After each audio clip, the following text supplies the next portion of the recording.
నమస్తే, welcome to AK news. ముందుగా headlines.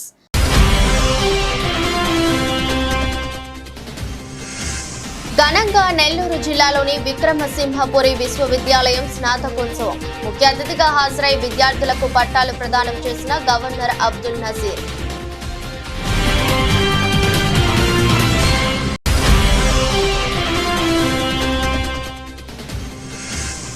Mahabubabad జిల్లా కేంద్రంలో మార్నింగ్ వాకర్స్ ను కలిసిన కాంగ్రెస్ ఎమ్మెల్సీ అభ్యర్థి తీన్మార్ మల్లన్న. తనకు ఓటు వేసి గెలిపించాలని విజ్ఞప్తి.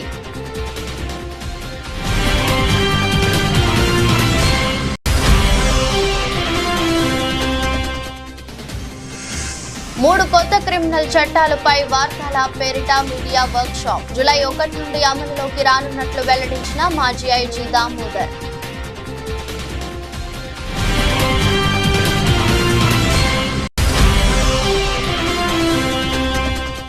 సుచిత్ర పరిధిలో శ్రీ చైతన్య స్కూల్ ను సీజ్ చేసిన కుత్బుల్లాపూర్ ఎంయూ వసంత కుమారి. విద్యాశాఖ అనుమతులు లేకుండా ఎవరైనా పాఠశాల నిర్వహిస్తే కఠిన చర్యలు తప్పవని హెచ్చరిక.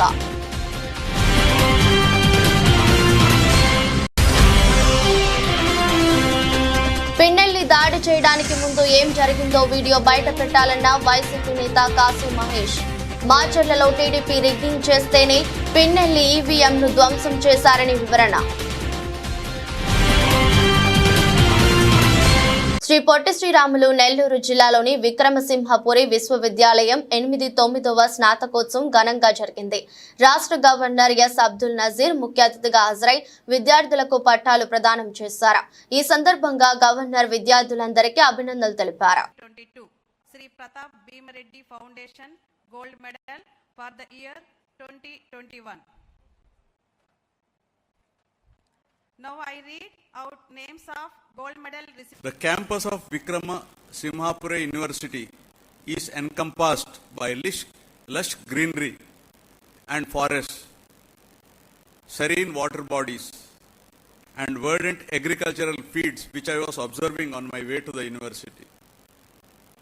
This unique geographical setting not only provides a picturesque backdrop but also serves as a fertile ground for the university's multifaceted research endeavors.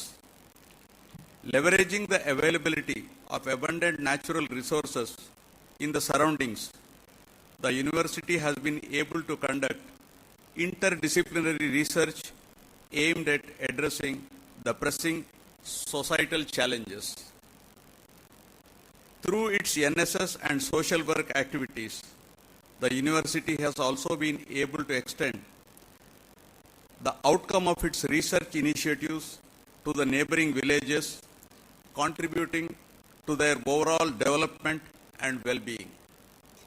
At the outset, I congratulate the university on its outstanding accomplishment of attaining the coveted NAAC-A NAC-A grade with an impressive CGPA scores of 3.23.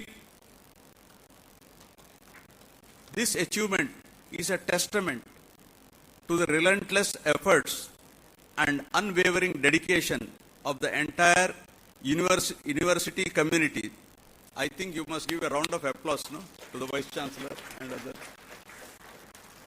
GO number 317 46లను తీసుకొచ్చిన BRS పార్టీకి vote అడిగే నైతిక హక్కు లేదని Warangal, Nalgonda, Khammam MLC నియోజకవర్గ Congress party అభ్యర్థి చింతపండు Naveen alias Teenmar Mallanna అన్నారు. మహబూబాబాద్ జిల్లా కేంద్రంలోని ఎన్టీఆర్ స్టేడియం జూనియర్ కళాశాల మైదానంలో మార్నింగ్ వాకర్స్ ను కలిసి ఎమ్మెల్సీ ఎన్నికల్లో తనకు ఓటు వేసి గెలిపించాలని తీన్మార్ మల్లన్న అభ్యర్థించారు. ఈ సందర్భంగా ఆయన మాట్లాడుతూ గతంలో బీఆర్ఎస్ ఎమ్మెల్సీ గెలిచిన పల్ల రాజేశ్వర్ రెడ్డి 2 సంవత్సరాలకే పదవికి రాజీనామా చేసి తన చేతిగానితనాన్ని నిరూపించుకున్నారన్నారు. 10 సంవత్సరాల బీఆర్ఎస్ పాలనా కాలంలో బీఆర్ఎస్, బీజేపీ ఎమ్మెల్సీ అభ్యర్థులు ప్రభుత్వాన్ని ప్రశ్నించలేదని, పేపర్ లీకేజీలు, అవకతవకలతోనే కాలం గడిచిపోయిందని విమర్శించారు. మీ సోదరుడిగా తీన్మార్ మల్లన్నగా ఇవాళ ఎన్నికల ప్రచారంలో భాగంగా మహబూబాబాద్ పట్టణంలో వాకర్స్తో అలాగే పట్టభద్రులతో కలవడం జరుగుతూ ఉంది. ఈ సందర్భంగా వాకర్సు, పట్టభద్రులు వాళ్ళందరూ కూడా మల్లన్న శుభాకాంక్షలు చెప్తా ఉన్నారు. ఎందుకంటే గతంలో జరిగిన పొరపాటును మళ్ళీ రిపీట్ కానివ్వమన్నా పోయినసారి కన్ఫ్యూజన్ ఉండే, ఆయనకే అన్నా మీకే అన్నా ప్రభుత్వం పైన వ్యతిరేకత ఉన్నప్పటికీ కోదండరామ్ సార్కి అన్నా లేకపోతే మీకే అన్నా అనేటువంటి కన్ఫ్యూజన్ ఉండే. ఇవాళ కోదండరామ్ సార్ మీ వెంటే ఉన్నాడు, వామపక్ష పార్టీలు మీ వెంటే ఉన్నాయి, ఆ తర్వాత మిగతా ఉద్యోగ ఉపాధ్యాయ సంఘాలన్నీ మీ వెంటే ఉన్నాయి. వలన మాకు కంప్లీట్గా ఎటు వేయాలనేది క్లారిటీ వచ్చిందనేటువంటి మాట చెప్తాను. ఏదేమైనప్పటికీ కూడా అల్టిమేట్గా పట్టభద్రులందరికీ నేను రిక్వెస్ట్ చేసేది ఒకటి, ప్రజలారా మంచి విజయాన్ని అందించండి, మంచిగా పనిచేసి మీ అందరికీ నేను రుణపడి ఉంటా, మీ అందరి కోసం మీ అందరి జీవితాల కోసం పనిచేస్తానని చెప్పి తెలియజేస్తూ, మన మహబూబాబాద్ పట్టణమే కాదు ఈ ఉమ్మడి జిల్లాను చూసుకుంటా ఉంటే ఇక్కడ భద్రాచలం, మనుగూరు, కొత్తగూడెం ఎక్కడ పోయినా ఒకటే మాట, ప్రజలందరూ ఇక్కడ టీఆర్ఎస్ పార్టీ అభ్యర్థులు పాపం చెప్పుకోవడానికి ఏం లేదు, ఏం చేస్తామని చెప్పుకోవడానికి ఏం లేదు, ఏమీ చేయలేక ఏం చేతులు ఎత్తేసి ఎక్కడికక్కడ ఇక టీఆర్ఎస్ పార్టీ క్యాడరే చాలామంది నిన్న వచ్చి ఇక మావాడు వచ్చినట్లేడన్నా, మా వాళ్ళు అంత చేతులు ఎత్తేసి ఏం చేసే పరిస్థితులు లేదు అని చెప్పి చెప్తా ఉన్నా. నేను టీఆర్ఎస్ పార్టీ కార్యకర్తలకు మిగిలినటువంటి పార్టీ కార్యకర్తలకు కూడా చెప్తా ఉన్నా, ఏ కష్టం వచ్చినా రండన్నా, ఇండియా కూటమి మీకు అండగా ఉంటుంది. ప్రజలందరినీ సమానంగా చూసేటువంటి ఒకే ఒక కూటమి ఇండియా కూటమి. తప్పకుండా ఈ పట్టభద్రుల ఎమ్మెల్సీ ఎన్నికల్లో ప్రజలు గెలవబోతా ఉన్నారు, ప్రజల ఆకాంక్షలు గెలవబోతా ఉన్నందుకు ధన్యవాదాలు. ఎన్నికల రోజు పల్నాడు జిల్లాలో హింసాత్మక ఘటనలు జరిగాయని, కొన్ని చోట్ల వైఎస్ఆర్సీపీ ఓటర్లపై టీడీపీ దాడులు చేసిందని మంత్రి అంబటి రాంబాబు అన్నారు. దీనిపై పిన్నెల్లి రామకృష్ణారెడ్డి పోలీసులకు ఫిర్యాదు చేస్తే వారు తగిన విధంగా స్పందించలేదని ఆరోపించారు. ఈవీఎం ధ్వంసం వీడియోను అధికారులతో ఈసీఓ విడుదల చేయకుండా నారా లోకేష్ తన ట్విట్టర్ అకౌంట్ ద్వారా ఎలా పోస్ట్ చేయగలిగాడని మంత్రి అంబటి రాంబాబు ప్రశ్నించారు. పోలింగ్ స్టేషన్లోకి వైఎస్ఆర్ కాంగ్రెస్ పార్టీ ఓటర్లు వెళుతుంటే వారిని వెళ్ళకోకుండా అడ్డుకొని కొట్టి తన్ని గాయపరిచి బయటికి పంపించినటువంటి సంఘటన చూశాం. దాని మీద అనేక సందర్భాల్లో ఆ రోజున చివరికి పిన్నెల రామకృష్ణారెడ్డి గారు కూడా ఆయన రిపోర్ట్ చేయడం జరిగింది, ఫోన్లు చేయడం జరిగింది, కానీ ఎవరు పోలీసు రిస్క్కి రాలేదు. అయితే ఇవాళ నాకు చిత్రంగా అనిపించింది అంటే ఇవాళ ఒక వీడియో రిలీజ్ అయింది. ఇది రామకృష్ణారెడ్డి గారు ఒక పోలింగ్ బూత్లో, ఏ పోలింగ్ బూత్ అయితే ఇప్పుడు నేను చెప్తున్నాను ఆ పోలింగ్ బూత్లో ఆ ఈవీఎంను పగలగొడుతున్నట్టుగా ఒక వీడియో రిలీజ్ అయింది. ఇది ఎక్కడి నుంచి రిలీజ్ అయిందో మరి అర్థం కావడంలా. ఇది election commission has to release. యాక్చువల్గా ఇది లోకేష్ గారు ట్విట్టర్లో పెట్టారంట. ఎట్ట చేరింది లోకేష్ గారు ట్విట్టర్కి? Is it false or right? అది ఫేక్గా, అది కంక్లూజన్ ఎవిడెన్సా కాదా ఆలోచించాలి కదా. ఇది డైరెక్ట్గా తెలుగుదేశం అధినేత కొడుకు అయినటువంటి లోకేష్ ట్విట్టర్లోకి ఎట్లా వెళ్ళింది? కలెక్టర్న రిలీజ్ చేయాలి, ఎలక్షన్ కమిషన్కి సంబంధించిన వారిని రిలీజ్ చేయాలి, ఆర్ఓన రిలీజ్ చేయాలి.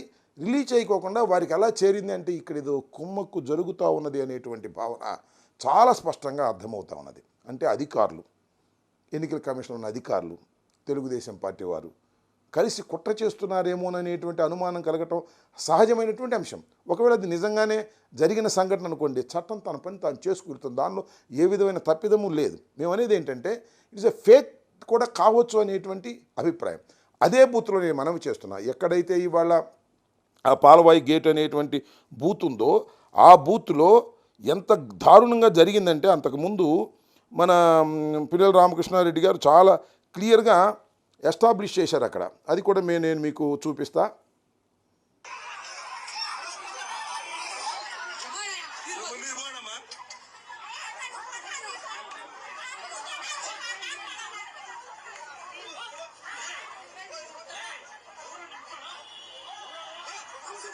మూడు కొత్త క్రిమినల్ చట్టాలపై వార్తాల పేరిట మీడియా వర్క్ షాప్ నిర్వహించిన పిఐబి కొత్తగా రూపొందించిన 3 చట్టాలు భారతీయ న్యాయ సంహిత, భారతీయ నాగరిక సురక్ష సంహిత మరియు భారతీయ సాక్ష్య అధినియం.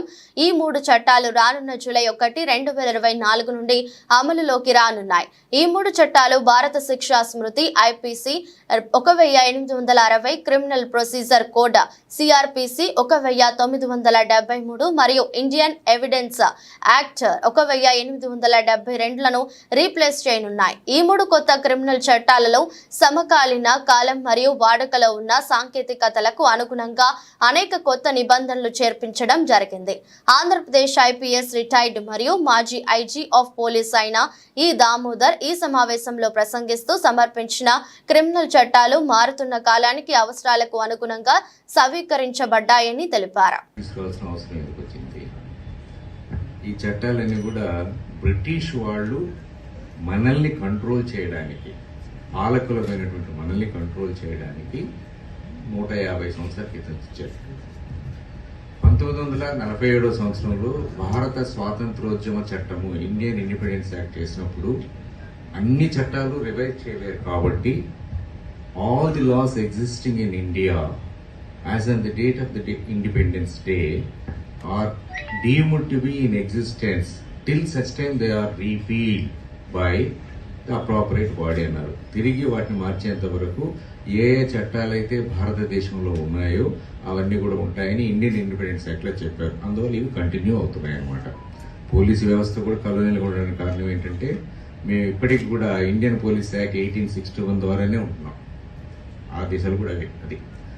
సో ఈ 3 చట్టాలను 150 సంవత్సరాలకు ముందు పెట్టారు. అవి ఎందుకు పెట్టారు? బానిసలమైనటువంటి మనల్ని పాలకులు అణిచివేయడానికి చేశారు. అందువల్ల అది నేరస్తులకు అనుకూలంగా. ఎవరు నేరస్తులు? మన పాలకులు నేరస్తులు, అంటే బ్రిటిష్ వాళ్ళు. దీన్ని తీసేయాలనేది ఉద్దేశం. 1955 సంవత్సరం నుంచి కూడా ఈ డిమాండ్ ఉంది. 5th law commission chairman KV Sundaram గారు మొట్టమొదటిసారిగా ఈ 3 చట్టాలని మార్చాలని నినాదం తీసుకొచ్చారు. అంటే అనేక మంది చెప్తూ కూడా వచ్చారు. తర్వాత అటల్ బిహారీ వాజ్పేయి గారు ప్రధానమంత్రిగా ఉన్నప్పుడు అప్పటి deputy prime minister LK Advani గారు మలిముత్తు కమిటీ అని ఒక కమిటీని పెట్టారు. వాళ్ళు చాలా ఎగ్జాస్టివ్ గా స్టడీ చేసి చాలా సమగ్రమైన మౌలికాంశాలు మార్పులు తేవడం చక్కటి రిపోర్టు కూడా ఇచ్చారు. అయితే అటల్ బిహారీ వాజ్పేయి గవర్నమెంట్ మీకు తెలుసు కదా, 13 రోజులు అది ఉన్నందువల్ల అవి ఎందుకు మాచర్లలోని పాల్వాయి గేటు పోలింగ్ కేంద్రంలో టీడీపీ నేతలు రిగ్గింగ్ చేశారని, అందుకే ఎమ్మెల్యే పిన్నెల్లి రామకృష్ణారెడ్డి ఈవీఎంను ధ్వంసం చేశారని వైసీపీ నేత గురజాల ఎమ్మెల్యే కాసు మహేష్ అన్నారు. ఆయన మీడియా సమావేశంలో మాట్లాడుతూ ఈ ఘటనపై ఎంతవరకైనా వెళ్తామన్నారు. మాచర్లలో రిగ్గింగ్ జరిగిన మాట వాస్తవమన్నారు. పిన్నెల్లి ఈవీఎంను ధ్వంసం చేసిన ఒక్క వీడియో మాత్రమే ఎందుకు బయటకు వచ్చిందని, అన్ని వీడియోలు కూడా బయట పెట్టాలని డిమాండ్ చేశారు. పోలింగ్ స్టేషన్ లోపలే కాదు బయట కూడా ఏం జరిగిందో తెలియాలన్నారు. పిన్నెల్లి దాడి ఘటనకు 2-3 గంటల ముందు ఏం జరిగిందో వీడియో విడుదల చేయాలన్నారు. మాచర్ల నియోజకవర్గంలోని పలు ప్రాంతాల్లో రిగ్గింగ్ జరిగిందని తెలిపారు. కాబట్టి ఎన్నికల సంఘం అన్నిటిపై చర్యలు తీసుకోవాలన్నారు. మాచర్లలో అల్లర్లకు కారణం ఎవరు రెచ్చగొట్టారో తెలియాలంటే వీడియోలు బయటకు రావాలన్నారు. ఈసీ తమకు న్యాయం చేయాలని, లేదంటే విశ్వసనీయత పొందుతుందని హెచ్చరించారు. అధికారులను బదిలీ చేశారంటే పోలింగ్ నిర్వహణలో ఎవరు విఫలమయ్యారో తెలిసిపోతుందన్నారు. 4 సార్లు మాచర్లలో గెలిచిన వ్యక్తి పిన్నెల్లి రామకృష్ణారెడ్డి గారు. తెలుగుదేశం అధికారంలో ఉన్నప్పుడు, జగన్మోహన్ రెడ్డి గారు ముఖ్యమంత్రిగా ఉన్నప్పుడు కాదు, తెలుగుదేశం చంద్రబాబు నాయుడు గారు అధికారంలో ముఖ్యమంత్రిగా ఉన్నప్పుడు అక్కడ జనబలంతో గెలిచిన వ్యక్తి రామకృష్ణారెడ్డి గారు. ఎటువంటి తప్పులు లేకుండా సక్రమంగా జరిగినప్పుడే ప్రజాబలంతో గెలిచాడు. ఈరోజు ఎందుకు గెలవకుండా ఉంటాడు? ఆలోచించండి. ఈ రోజున ఒక ఈవీఎం వీడియో తీసుకొచ్చి పిన్నెల్లి రామకృష్ణారెడ్డి గారు ఇరగ్గొట్టాడు, ఆయన తప్పు చేశాడు అని ఎత్తు చూపుతున్నారు. సరే, ఆ ఘటన పక్కన పెడదాం. ఎలక్షన్ కమిషన్ వారు దాదాపు 7-8 చోట్ల ఈ ఈవీఎం మెషిన్లు ఇరగ్గొట్టారు, వాళ్ళ మీద కేసులు పెట్టాము అని చెప్తున్నారు. మరి ఆ వీడియోలు ఎందుకు బహిర్గతం చేయట్లేదు? ఎందుకు ఒక్క వీడియోనే బయటకు వస్తుంది? ఎందుకు తెలుగుదేశం ఇరగ్గొట్టిన వీడియోలు లేదు? అన్ని ఏది అయితే కంప్లైంట్స్ వచ్చినాయో, ఇటు వైఎస్ఆర్సీపీ తరఫున కావచ్చు, అటు టీడీపీ తరఫున కావచ్చు, ఎందుకు ఆ వీడియోలు మీరు బహిర్గతం చెయ్యరు? అసలు వీడియో కెమెరాలు పెట్టింది ఎందుకు? బూతుల్లో ఏమన్నా తప్పులు జరిగితే తెలుసుకోవడానికి. ఆ తప్పులు జరిగినాయని గత 10 రోజుల నుంచి తుమ్మురుకోడు గాని, వెల్దుర్తు గాని, చింతపల్లి గాని, వేపకంపల్లి గాని, ఒప్పిచెర్ల గాని రిగ్గింగులు జరిగినాయి. అక్కడ ఏజెంట్లను లాగేశారు, క్లియర్ గా కనపడుతున్నాయి. ఈ రోజు కొంతమంది వైఎస్ఆర్ నాయకులు ఆ వీడియోలు చూపెట్టారు. ఇదే పాలవాయి గేట్ లో మా ఏజెంట్లను బయటకు తీసుకొచ్చి కొడుతుంటే వాళ్ళని కన్సోల్ చేసింది రామకృష్ణారెడ్డి గారు. మరి అది లాగుతున్న వీడియోలు ఎందుకు చూపెట్టట్లేదు? అదే పాలవాయి గేట్ లో ఈ ఘటన ఏదైతే ఈవీఎం ఎరగొట్టిన ఘటన కన్నా ముందు ఏం జరిగింది, ముందు 2-3 గంటలు ఏం జరిగిందో ఎందుకు బహిర్గతం చేయట్లేదు? తీయండి, అన్ని వీడియోలు తీయండి. మేము చెప్పిన ఊర్లన్నీ కూడా ఒకసారి రిగ్గింగ్ జరిగిందా జరగలేదా, అందుకే కదా వీడియో కెమెరాలు పెట్టింది. మేడ్చల్ మల్కాజ్గిరి జిల్లా సుచిత్ర పరిధిలోని శ్రీ చైతన్య స్కూల్ ను కుత్బుల్లాపూర్ విద్యాశాఖ మండల అధికారి వసంత కుమారి సీజ్ చేశారు. ఎటువంటి అనుమతులు లేకుండానే శ్రీ చైతన్య స్కూల్ ను యాజమాన్యం ప్రారంభించారు. దాదాపు 160 మంది విద్యార్థుల తల్లిదండ్రుల నుంచి అడ్మిషన్స్ పేరిట డబ్బులు వసూలు చేశారు. 6వ తరగతి నుండి 10వ తరగతి వరకు ఈ అడ్మిషన్లు జరిగాయి. కనీస ఫీజు 2024-2025 విద్యా సంవత్సరానికి 1,30,000 రూపాయలు ఫీజులు చేశారు. దీంతో శ్రీ చైతన్య స్కూల్ పై విద్యాశాఖ అధికారులు చర్యలు తీసుకున్నారు. విద్యాశాఖ అనుమతులు లేకుండా ఎవరైనా పాఠశాల నిర్వహించినా అడ్మిషన్స్ పేరిట డబ్బులు వసూలు చేసినా కఠిన చర్యలు తప్పవని విద్యాశాఖ మండల అధికారి హెచ్చరించారు. అయితే ఇప్పుడు పాఠశాల సీజ్ అవ్వడం, కొంతమంది విద్యార్థుల అడ్మిషన్లు పూర్తి కావడం వంటివి చూస్తుంటే విద్యార్థుల పరిస్థితి ఏమిటి అనేది ప్రశ్నార్థకమే.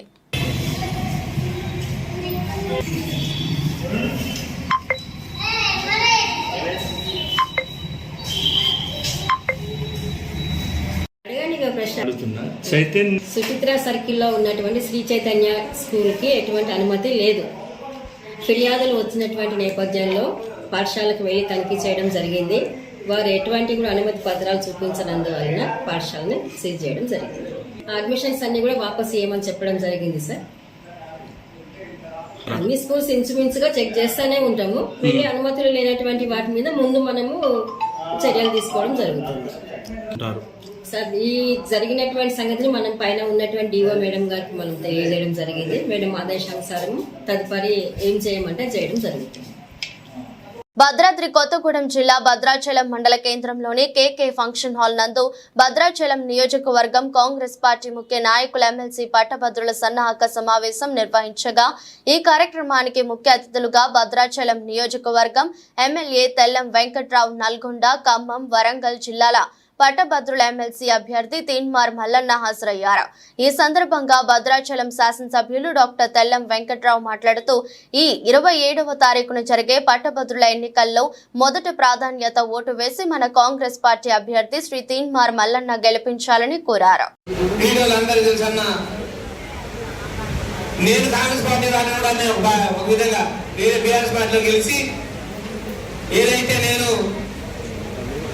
మన గౌరవ మంత్రివర్యులు పొంగేటి శ్రీనివాసరెడ్డి గారి ఆధ్వర్యంలో జాయిన్ అయ్యాను. మొట్టమొదటిగా రాజకీయాల్లో వచ్చాను. ఆ రాజకీయం నుండి అన్నతోనే నడిచాను. శ్రీనివాసరెడ్డి గారితోనే ఎగ్జిస్టెన్సీ కొరకు మార్పు జరగడం జరిగింది. అయినా ఈ ఉమ్మడి ఖమ్మం జిల్లాలో ఒకటే ఒక సీటు మీరందరూ మీ రక్తంతో మీ శ్రమతో గెలిపించి మీరు నన్ను ఆ రోజు ఎలా అయితే నిలబెట్టారో ఈ రోజు కూడా అలా ఇవ్వాలి. మనం ఎక్కడున్నా ఒకటే విధంగా మీకు తెలుసు, అసెంబ్లీ పార్లమెంటు వేరువేరుగా చేశాయి. కానీ దీనికి ఒకరొకరు ఒక్కో వ్యక్తిని ఒక్క ఓటర్ని మనం బలోపేతం చేయగలిగే శక్తి ఉంది. విద్యావంతులు ఉంటారు. ఎందుకు ఓటేయాలని కొంతమంది అడిగితే ఖచ్చితంగా ఈ పేపర్ లీకేజ్ కానుంచి, నిరుద్యోగం కానుంచి, అవినీతి గురించి ఎండబెట్టిన వ్యక్తి తీన్మార్ మల్లన్న గారిని చెప్పాల్సిన అవసరత మనకు ఉంది. ఖచ్చితంగా ప్రజలంతా వెన్నుదన్నుగా నిలబడ్డారు కాబట్టి 1,00,000 ఓట్లతోటి నేను యుద్ధం చేయగలిగిన అక్కడ మీ అందరి ఆశీర్వాదంతో. ఈసారి కూడా అప్పుడంటే 1-2 ఓట్లు పోయేటి, ఈసారి పోయే అవకాశం కూడా లేదు. కాబట్టి ఎందుకంటే ఇక్కడ బీఆర్ఎస్ పార్టీ నాయకులు వచ్చి ఓటు అడగని కూడా అడిగే పరిస్థితి లేదు. ఎందుకంటే ఈ భద్రాచలంలో ఉన్నటువంటి ఏజెన్సీ ప్రాంత బిడ్డలకు బీఆర్ఎస్ పార్టీ చేసినంత అన్యాయం వాళ్ళ అధికారంలో ఉన్నప్పుడు ఎవరు చేయలేదు. కాబట్టి వాళ్ళకు మొహం లేదు, ఓటు అడిగేటువంటి నైతిక హక్కు లేదు. కాబట్టి ప్రజల మనిషిగా ఉన్నటువంటి తీన్మార్ మల్లన్నకు కాంగ్రెస్ పార్టీ అభ్యర్థికి మొదటి ప్రాధాన్యత ఓటే. మళ్ళా రెండోది మూడోది అని పెట్టకూరిగా. ఎందుకంటే ఆ బ్యాలెట్ పేపర్లో తీన్మార్ మల్లన్న అని ఉంటుంది, సీరియల్ నెంబర్ 2. సీరియల్ నెంబర్ 2లో తీన్మార్ మల్లన్న అని ఉంటుంది. దానికి ఎదురుగా 1 నెంబర్ వేయించండి. తెలంగాణ ఆర్టీసీ లోగో మార్పు విషయంలో జరుగుతున్న ప్రచారాన్ని ఆ సంస్థ ఎండీ వీసీ సజ్జనార్ తప్పుపట్టారు. కొత్త లోగో ఇంకా సిద్ధం కాలేదని స్పష్టం చేశారు.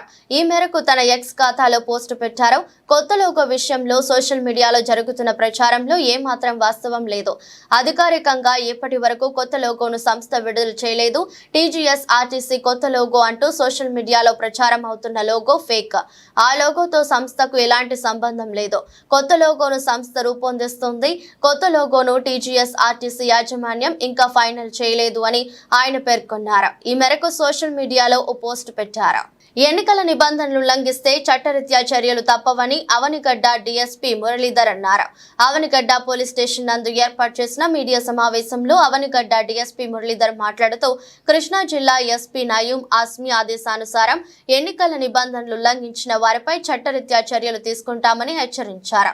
13వ తారీఖు జరిగిన ఎన్నికలు సజావుగా ప్రశాంతమైన వాతావరణంలో జరిగేందుకు సహకరించిన ప్రతి ఒక్కరికి పేరు పేరున ధన్యవాదాలు తెలిపారు. ఎన్నికల కోడ్ సెక్షన్స్ అమలులో ఉన్నందున ఏ ప్రాంతంలో కూడా 4 కన్నా ఎక్కువ గుంపులుగా ఉండరాదని అన్నారు. ఎక్కడైతే ఆల్రెడీ ఇప్పుడు పోలింగ్ డే రోజున గొడవలు జరిగినాయో, చిన్న గొడవలు జరిగినాయో అక్కడికి అన్ని కూడా కేసులు నమోదు చేయడం జరిగింది. దాంట్లో వాళ్ళందరినీ కూడా ఒక 5 కేసులు నమోదు, మొత్తం టోటల్గా మనం ఒక 5 కేసుల వరకు నమోదు చేసాం. ఆ 5 కేసుల్లో కూడా మా అందరిని ముద్దాయిలందరూ కూడా ఎవరైతే దానికి సంబంధించిన వ్యక్తులు ఉన్నారో వాళ్ళందరూ కూడా అరెస్ట్ చేయడం జరిగింది. తర్వాత వాళ్ళందరూ కూడా మన మండల ఎగ్జిక్యూటివ్ మ్యాజిస్ట్రేట్ గారి దగ్గర బైండ్ ఓవర్ చేయడం జరిగింది. తర్వాత దాంట్లో ఎవరైతే బాగా అగ్రెసివ్గా ఉండి ఎవరైతే యాక్టివ్గా ఆ గొడవలు కారణమయ్యారని చెప్పి మనం గమనించామో వాళ్ళ మీద కూడా రౌడీ షీట్లు కూడా ఓపెన్ చేయడానికి ప్రపోజల్ జరుగుతుంది. సో వీళ్ళందరి మీద కూడా ప్రాపర్ నిఘా ఇవన్నీ కూడా ఉంచుకుంటాం. అలాగే మనకి అప్పటి నుంచి కూడా ఏ విలేజ్లో చిన్న గొడవలు అయ్యి కొన్ని పొలిటికల్గా సెన్సిటివ్ ఉన్న విలేజ్లు అన్నింటిలో కూడా ఈ గొడవలైన విలేజ్లో కూడా మనం పోలీస్ పికెట్లు ఏర్పాటు చేయడం జరిగింది. అలాగే police beat, day beat, night beat serve చేయడం, మేము అందరూ కూడా ఎస్ఐల నుంచి అందరూ పై అధికారులు అందరూ కూడా ఆ విలేజ్లు విజిట్ చేయడం. అక్కడ అవి కాకుండా ఇంకా ఎక్కడైతే పొలిటికల్గా మేము సెన్సిటివ్గా గమనించామో, చిన్న ఘర్షణలో కొంచెం తోసుకోవడం లాంటివి మాకు ఎక్కడెక్కడ గమనించాము, ఆ విలేజ్లను కూడా మీ ప్రత్యేకంగా అందరూ కూడా మా పోలీస్ ఫోర్స్ వెళ్ళడం, అక్కడ ప్రజలందరూ కూడా అవేర్నెస్ మీటింగ్ లాంటివి కండక్ట్ చేయడం జరుగుతుంది. సో ఎటువంటి మళ్ళీ మనం కౌంటింగ్ వచ్చేవాడికి ఆ విలేజ్లోని వాతావరణాన్ని శాంతియుతంగా మళ్ళీ ఘర్షణ వాతావరణం లేకుండా ప్రశాంత వాతావరణం తీసుకురావడానికి తీసుకోవాల్సిన చర్యలను తీసుకుంటున్నాం. అక్కడ ఆ విలేజ్ మీద ప్రత్యేక నిఘా ఏర్పాటు చేయడం కూడా జరిగింది. అదేవిధంగా ఇప్పుడు మనకు పోలింగ్ అయిపోయింది. పోస్ట్ పోలింగ్ అయిపోయిన తర్వాత కౌంటింగ్ మధ్యలో మనం ఉన్నాం కాబట్టి ఇంకొక 10 రోజుల కౌంటింగ్ కూడా మనకి జూన్ 4 జరిగిన కౌంటింగ్ జరుగుద్ది. ఈ కౌంటింగ్ ముందు అందరూ కూడా ఎటువంటి ప్రికాషన్ తీసుకోవాలి, ఏం తీసుకోవాలనేది కూడా అందరికీ తెలియచేయాలనే ఉద్దేశంతోనే ఈరోజు మనం ఈ సమావేశం ఏర్పాటు చేయడం జరిగింది. అందరికీ ఈ ఎలక్షన్లో పోటీ చేసిన క్యాండిడేట్లు, వాళ్ళ ఫాలోవర్సు, తర్వాత గ్రామంలో ఉన్న నాయకులందరికీ కూడా పోలీస్ తరపు నుంచి విజ్ఞప్తి. జగిత్యాల జిల్లా రాయకల్ మండలం మైతాపూర్ వద్ద ధాన్యం లారీ బోల్తా పడింది. అధిక లోడు కావటం, బస్తాలను సరిగా తాళ్లతో కట్టకపోవడంతో బస్తాలు ఒకవైపు పడిపోయాయి. ధాన్యం నేలపాలు కావడంతో నష్టం వాటిల్లిందని రైతులు ఆవేదన వ్యక్తం చేశారు.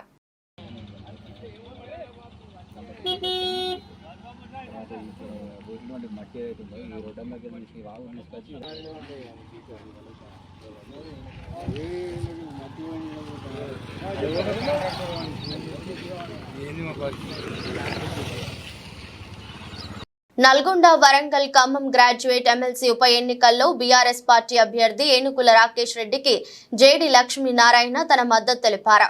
ఏనుగుల రాకేష్ రెడ్డికి ఓటు వేసి గెలిపించాలని పట్టభద్రులను ఆయన కోరారు. రాజకీయాల్లో యువతరాన్ని, నీతి నిజాయితీ ఉన్న వ్యక్తుల్ని రావాలని నేను ఎప్పుడూ కోరుకుంటుంటాను. ఒక వ్యాపారంలో ఒక వ్యక్తి నష్టపోతే ఆ వ్యాపారి నష్టపోవచ్చు, లేకుంటే కొంతమంది నష్టపోవచ్చు. ఒక వ్యక్తి ఆరోగ్యం చెడిపోతే ఆ వ్యక్తి నష్టపోతాడు. కానీ రాజకీయాల్లోకి మోసగాళ్లు, స్వార్థపరులు, అవినీతితో కూడిన వాళ్లు వస్తే మొత్తం సమాజమే నష్టమవుతుంది. అందువల్ల మనకు కావాల్సింది సమాజం కోసం నిలబడి పనిచేసే నాయకులు, అది కూడా యువతరం చాలా ముఖ్యం. ఉమ్మడి ఖమ్మం, వరంగల్, నల్గొండ జిల్లాలో పట్టభద్రుల అభ్యర్థిగా గ్రాడ్యుయేట్ కాన్స్టిట్యుయెన్సీలో నా మిత్రుడు, సుపరిచితుడు శ్రీ ఏనుగుల రాకేష్ రెడ్డి అభ్యర్థిగా పోటీ చేస్తున్నాడు. సామాన్య రైతు కుటుంబంలో పుట్టి ఆ తర్వాత బిట్స్ పిలాని లాంటి సంస్థకు వెళ్లి గోల్డ్ మెడల్ సంపాదించి అమెరికా లాంటి దేశాల్లో వెళ్లాల్సిన అవకాశం ఉన్నా కూడా వాటిని వదులుకొని సమాజం కోసం రాజకీయాల్లోకి వచ్చాడు రాకేష్ రెడ్డి. వరదల సమయంలో కానీ మిగతా అనేక సందర్భాలలో యువతరానికి ఉద్యోగాలు కల్పించడంలో ముందడుగు వేస్తూ సమాజానికి ఎంతో పాటుపడ్డాడు రాకేష్ రెడ్డి. ఈ ఎన్నికల్లో మన పట్టభద్రుల గ్రాడ్యుయేట్ కాన్స్టిట్యున్సీలో తన అభ్యర్థిగా నిలబడ్డాడని తెలిసి చాలా సంతోషమైంది.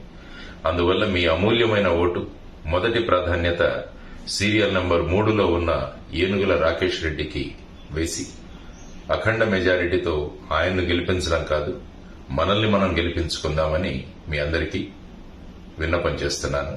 ధన్యవాదాలు. నమస్కారం. జై హింద్. జూన్ 4వ తేదీ జరిగే ఎన్నికల ప్రక్రియలో వైఎస్ఆర్ కాంగ్రెస్ పార్టీ అభ్యర్థిగా తాను తప్పక గెలుస్తానని, వైఎస్ఆర్ కాంగ్రెస్ పార్టీ కార్యకర్తలకు భరోసాగా నిలుస్తానని ఎమ్మెల్యే డాక్టర్ సత్తి సూర్యనారాయణ రెడ్డి ఉద్ఘాటించారు. బుధవారం అనపర్తి మండలం మహేంద్రవాడ కొప్పవరం గ్రామ పార్టీ శ్రేణుల ఆత్మీయ సమావేశంలో ఆయన ముఖ్య అతిథిగా పాల్గొన్నారు. ఈ సందర్భంగా ఆయన మాట్లాడుతూ ఎన్నికల్లో తన విజయాన్ని ఆకాంక్షిస్తూ సైనికుల్లా పనిచేసిన ప్రతి కార్యకర్తకు అండదండగా నిలుస్తానన్నారు. ఈ ఎన్నికల రోజున ప్రతిపక్ష పార్టీ వాళ్ళు చేసిన కవ్వింపు చర్యలకు ఎక్కడా ఆవేశపడకుండా సమన్వయంతో ఓటింగ్ పైనే దృష్టి పెట్టిన పార్టీ శ్రేణులను ఆయన అభినందించారు. ఎమ్మెల్యే సతీమణి శ్రీమతి ఆదిలక్ష్మి మాట్లాడుతూ ఓటింగ్ ప్రక్రియ అన్నది కేవలం లాంఛనం మాత్రమేనని, మనం తప్పక గెలుస్తున్నామని, ఎన్నికల సందర్భంగా నిర్వహించిన ప్రచారంలో తనను వెన్నంటి నడిపించిన ప్రతి కార్యకర్తకు ఆమె ధన్యవాదాలు తెలియజేశారు. ఇంకా కొంచెం బ్యాలెన్స్ వెళ్ళిపోతే తర్వాత డాక్టర్ గారు తిరిగారు. మరి ఈ కొప్పవరం గ్రామంలో ఇప్పుడు కూడా మాకు చాలా ఎక్కువ మెజార్టీ ఇవ్వడం జరుగుతూ ఉంది. ఈసారి కూడా అదే మెజార్టీ వస్తుందని చెప్పేసి మా కుల్మోహన్ రెడ్డి గారు సోదరుడు గారు పెద్దలు చెప్పడం జరుగుతుంది. మేము కూడా దానికి మరి గతంలో ఎలాగైతే జరిగిందో ఇప్పుడు అలాగే జరుగుతున్నా అదే ఆస్తుతే మేము ఉన్నాము. మరి ఇప్పుడు మన విజయానికి చాలా దగ్గరగా ఉన్నాం. రేపు 4వ తారీఖున విజయనగరం కలుస్తున్నాం. ఎందుకంటే మహిళలందరూ కూడా చాలా గుమ్మరంగా ఉన్నారు. మన బుల్మోహన్ రెడ్డి గారు, సోరెడ్డి గారు, కృష్ణారెడ్డి గారికి కూడా ఫోన్ చేసి మేము అక్కడ వస్తామన్నా కూడా రావద్దు, నేనే మీ ఊరు వచ్చి నలుగురిని కలవడానికి అవకాశం ఉంటుందన్న ఉద్దేశంతో ప్రోగ్రాం ఇక్కడ ఏర్పాటు చేయడం అయింది. మరి ఈ రకంగా ఇక్కడ రావడానికి కూడా ముఖ్య కారణం ఎవరైతే బూత్ ఏజెంట్లుగా పనిచేశారో వాళ్ళ ఉండే, లేదంటే బూత్ కన్వీనర్లో ఉండే, సచివాలయం కన్వీనర్లో ఉండండి, గ్రామంలో ఉండే నాయకులు ఉండండి, వాళ్ళందరినీ కూడా ప్రత్యక్షంగా కలిసి ధన్యవాదాలు చెప్పడానికి ఈరోజు ఈ కార్యక్రమం. ఎందుకంటే మరి ఎలక్షన్ ముందు క్యాన్వాసింగ్లోనేటి మండు టెంట్లో అందరూ కూడా తమ సొంత ఎలక్షన్లకి మీరందరూ కూడా భావించి పనిచేసినందుకు ప్రత్యేకంగా మరి ధన్యవాదాలు తెలియజేస్తూ, మరి ముఖ్యంగా మీ అందరినీ కూడా మరి నడిపిస్తున్నటువంటి మన బుల్మోహన్ రెడ్డి అవనండి, సోరెడ్డి అవనండి, లేదంటే శనిరెడ్డి గారు అవ్వండి, అదేవిధంగా కృష్ణారెడ్డి గారు అవ్వండి, సరెడ్డి గారు అవ్వండి, మిగతా పెద్దలు అవ్వండి, అందరూ కూడా మరి సహకరించారు. పేరు పేరున అందరికీ కూడా ధన్యవాదాలు చెప్పడానికి కూడా ఇక్కడికి రావడం జరిగింది. వార్తలు ముగించే ముందు మరోసారి హెడ్లైన్స్.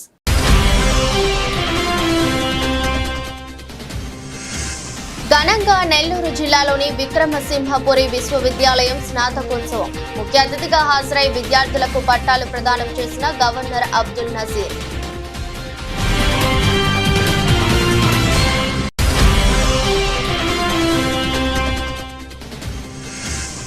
మహబూబాబాద్ జిల్లా కేంద్రంలో మార్నింగ్ వాకర్స్ ను కలిసిన కాంగ్రెస్ ఎమ్మెల్సీ అభ్యర్థి తీన్మార్ మల్లన్న. తనకు ఓటు వేసి గెలిపించాలని విజ్ఞప్తి.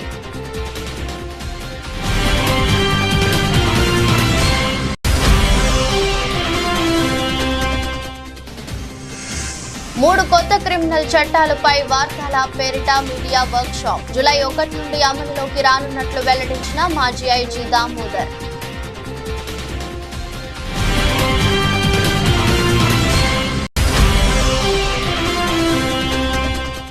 సుచిత్ర పరిధిలో శ్రీ చైతన్య స్కూల్ ను సీజ్ చేసిన కుత్బుల్లాపూర్ ఎంయూ వసంత కుమారి.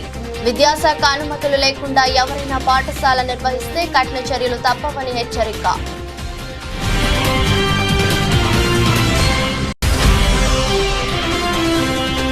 పిన్నెల్లి దాడి చేయడానికి ముందు ఏం జరిగిందో వీడియో బయట పెట్టాలన్న వైసీపీ నేత కాశీ మహేష్. మాచర్లలో టీడీపీ రిగ్గింగ్ చేస్తేనే పిన్నెల్లి ఈవీఎంను ధ్వంసం చేశారని వివరణ. ఈ దృష్టి బులెటిన్ మరో బులెటిన్ మళ్ళీ కలుద్దాం. అంతవరకు సెలవు. నమస్కారం.